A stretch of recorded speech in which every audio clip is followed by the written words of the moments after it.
السلام علیکم ورحمۃ اللہ وبرکاتہ۔ دوستو، اس سے پہلے ہم یہاں تک پڑھ چکے تھے 8ویں پارے کے نصف اور 7ویں رکوع تک، یہاں تک ہم پڑھ چکے تھے۔ آج ہمیں اس کے نیچے پڑھنا ہے۔ ہمارا جو ہے سورہ انعام مکمل ہو گیا تھا اور آج سے ہم سورہ اعراف پڑھیں گے۔ دیکھیے، سورۃ الاعراف مکیہ، اس میں 206 آیتیں ہیں اور اس میں 24 رکوع ہیں۔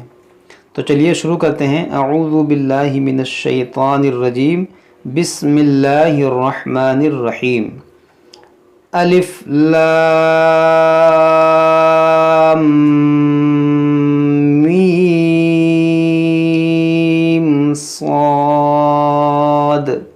دیکھیے، یہ جو ہے انہیں کہتے ہیں حروف مقطعات۔ اس کے بارے میں ہم نے آپ لوگوں کو بتایا تھا جب ہم مدنی قاعدہ پڑھ رہے تھے، مدنی قاعدہ کے سبق نمبر 18 میں اس کے بارے میں ہم نے تفصیل سے بتایا تھا۔ اگر آپ لوگوں نے مدنی قاعدہ پڑھا ہوگا تو آپ کو اس کے بارے میں پتہ ہوگا، اور جن لوگوں نے ابھی تک نہیں پڑھا ہے مدنی قاعدہ تو میں ان سے کہوں گا کہ آپ پہلے مدنی قاعدہ مکمل پڑھ لیں، اس کے بعد آپ قرآن پاک پڑھیں، تبھی آپ کو قرآن پاک صحیح سے سمجھ میں آئے گا۔ کتاب انزل الیک فلا یکن فی صدرک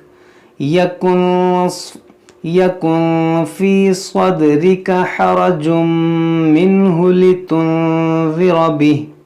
لتنذر به وذکرى للمؤمنین اتبعوا ما انزل الیکم من ربکم ولا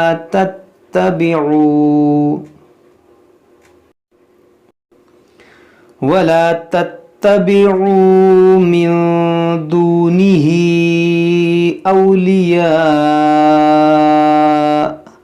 قلیلا ما تذکرون وَكَم مِّن قَرْيَةٍ أَهْلَكْنَاهَا فَجَاءَهَا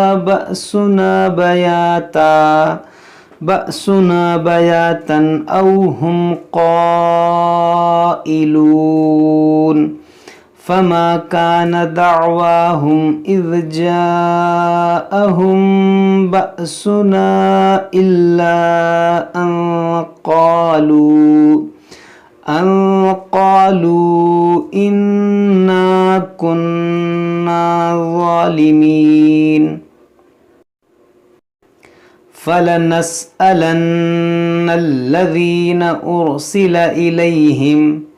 أرسل إليهم ولنسألن المرسلين فلنقصن عليهم بعلم وما كنا غائبين والوزن يومئذ الحق۔ یہاں پر آپ غور کریں کہ چھوٹا سا نون بنا ہوا ہے، اس کے بارے میں ہم نے آپ کو کئی بار بتایا ہے، اور خاص کر کے جب ہم مدنی قاعدہ پڑھ رہے تھے تب ہم نے آپ کو بہت ڈیٹیل میں سمجھایا تھا کہ یہ چھوٹا سا نون کیوں آتا ہے، یہ چھوٹا سا نون کیوں لکھا جاتا ہے، اس کو کیسے پڑھا جاتا ہے۔ جو ہمارے بہن بھائی شروع سے پڑھتے ہوئے آ رہے ہیں، پارٹ 1 سے پڑھتے ہوئے آ رہے ہیں، مدنی قاعدہ پڑھتے ہوئے آ رہے ہیں، ان کو اس کے بارے میں معلوم ہوگا، لیکن جو لوگ نئے ہوں گے ان کو ہو سکتا ہے معلوم نہ ہو۔ تو جن لوگوں کو معلوم نہیں ہے ان سے میں کہوں گا کہ آپ شروع سے پڑھتے ہوئے آئیں، پارٹ 1 سے پڑھتے ہوئے آئیں، مدنی قاعدہ پہلے مکمل کر لیں، اس کے بعد قرآن پاک پڑھنا شروع کریں، تبھی آپ کے سمجھ میں یہ سب آئے گا۔ والوزن يومئذ الحق فمن ثقلت موازينه فأولئك هم المفلحون ومن خفت موازينه فأولئك الذين خسروا أنفسهم بما كانوا بآياتنا يظلمون وَلَقَدْ مَكَّنَّاكُمْ فِي الْأَرْضِ وَجَعَلْنَا لَكُمْ فِيهَا مَعَائِشَ قَلِيلًا مَا تَشْكُرُونَ۔ یہاں پر ہمارا یہ ہے 8واں رکوع مکمل ہوا، لیکن آج ہم 9ویں تک پڑھیں گے۔ وَلَقَدْ خَلَقْنَاكُمْ ثُمَّ صَوَّرْنَاكُمْ ثُمَّ قُلْنَا لِلْمَلَائِكَةِ اسْجُدُوا لِآدَمَ فَسَجَدُوا إِلَّا إِبْلِيسَ لَمْ يَكُنْ مِنَ السَّاجِدِينَ قال ما منعك ألا تسجد إذ أمرتك قال أنا خير منه خلقتني من نار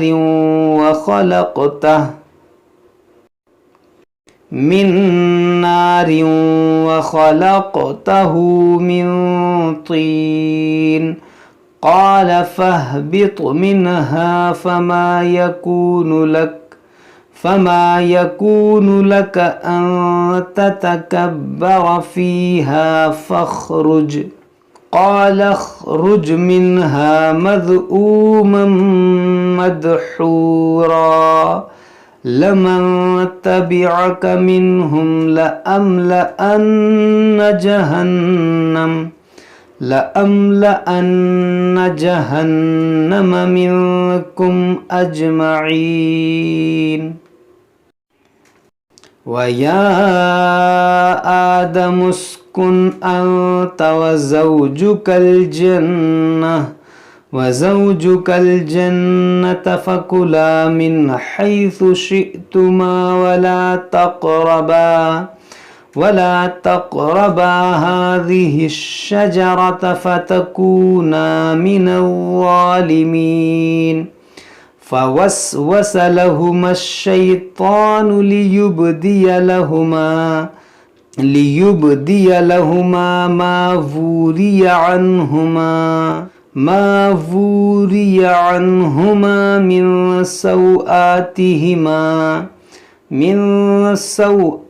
من سوآتهما وقال ما نهاكما ربكما عن هذه الشجرة إلا أن تكونا ملكين أو تكونا من الخالدين وقاسمهما إني لكما لمن الناصحين فدلاهما بغرور فلما ذاقا الشجرة بدت لهما سوآتهما وطفقا يخصفان عليهما من ورق الجنة وناداهما ربهما ألم أنهكما عن تلكما الشجرة وأقل لكما إن الشيطان لكما عدو مبين قال ربنا ظلمنا أنفسنا وإن لم تغفر لنا.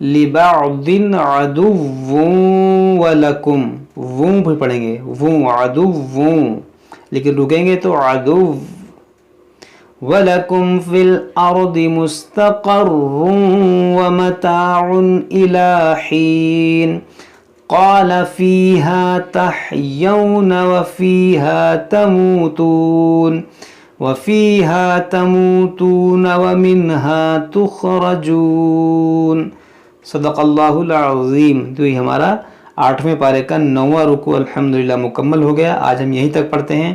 آپ لوگ اس کو اچھے سے پڑھیے، یاد کیجئے. کچھ سمجھ میں نہ آئے تو ہم سے کمنٹ باکس میں کمنٹ کر کے پوچھ سکتے ہیں. السلام علیکم.